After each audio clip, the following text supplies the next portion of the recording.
Narito ang Millennial Online TV News Update. Ito ang lalawigan ng Marinduque na tinaguriang Heart City ng Pilipinas. Mayaman sa lamang dagat, sagana sa tubig dahil sa nakapaikot ang karagatan. Pero sa kabaligtaran ay halos dekada na ang nararanasang iba't ibang problema ng mga residente ng lalawigan ng Marinduque, gaya ng problema sa tubig, kuryente, at iba pa sa kanilang araw-araw na pamumuhay dito. Sabi ng mga residente, dekada na nila anyang problema ito at dismayado sila sa kanilang gobyerno at namumuno sa kanilang lugar dahil hanggang sa ngayon ay hindi binibigyan solusyon ang kanilang suliranin.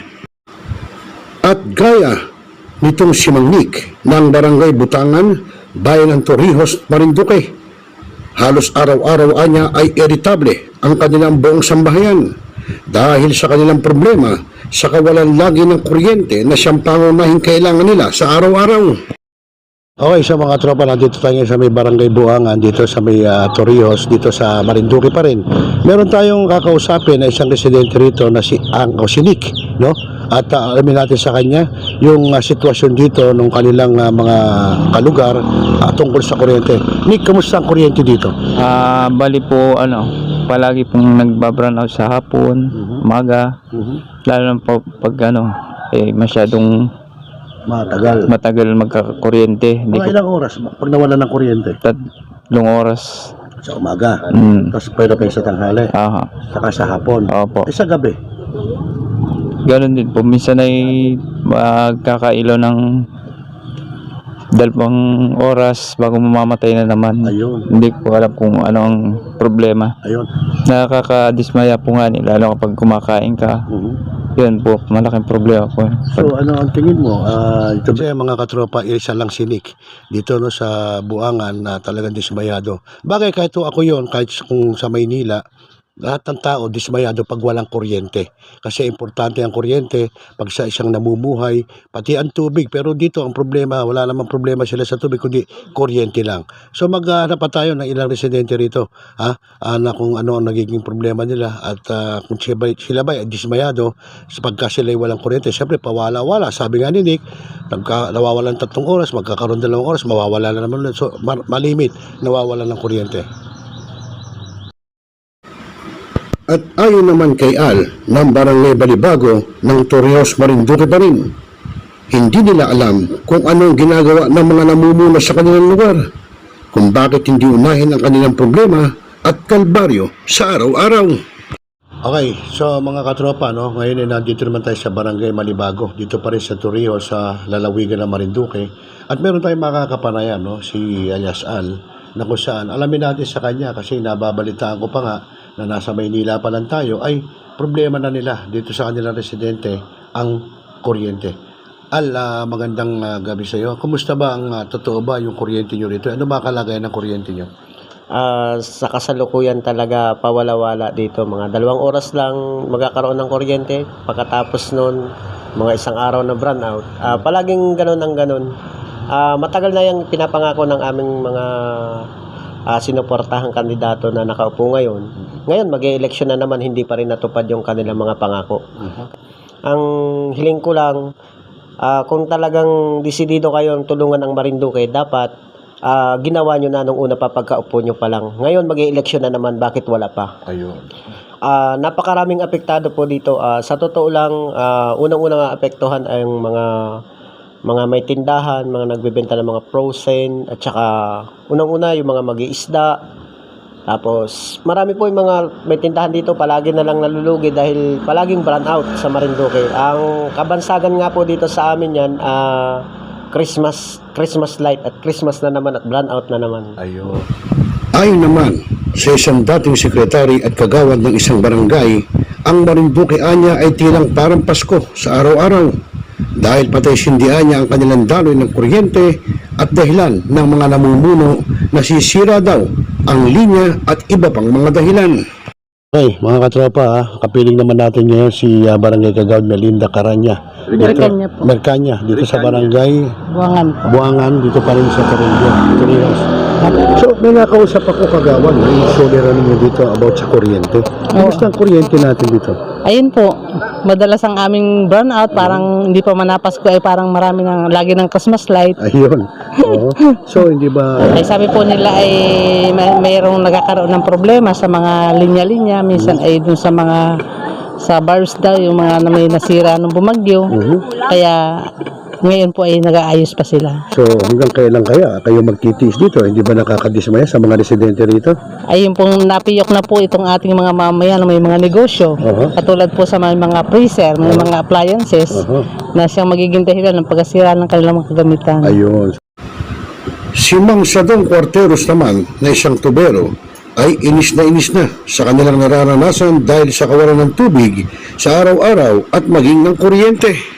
Ay napakalaking problema yang hindi mala makapaglagay ng isda sa repat nabubulok at parating wala ang kuryente. Oh. Ay, ilang oras po nawawala? Ay katulad kagabi ay anong oras kagabi na wala? Alas 12 wari ay anong milaw ay gayet tanghali na. Tanghali na. Oo, ay maalas 10 na wari. Oh. Eh, how about naman po sa tubig? Ay gaon din. Ay ano bagat yung ating tubig para dito sa poblasyon ay kung saan saan na napaparoon.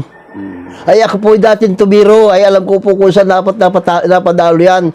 Yung tubig dito sa poblasyon ay napaparoon kung saan saan.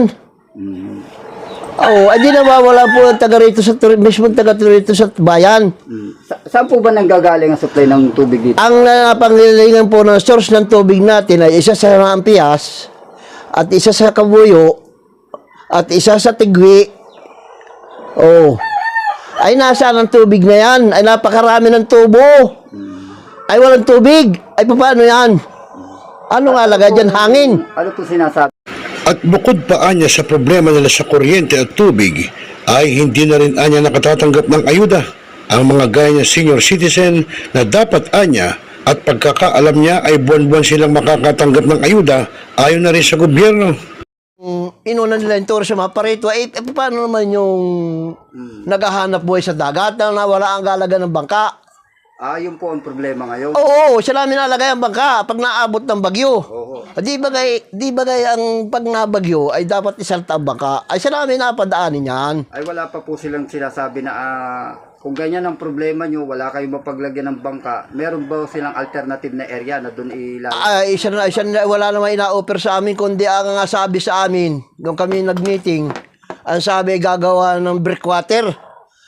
Ay, gano'ng katagal yung breakwater na yon? Di nagkawasag na muna ang bangka bago magawa ang breakwater. Dapat, ang ngayon, kumalam sila at sila naproteksyon ng katulad naming mahirap, na kami nagapangutang na inabili ng bangka.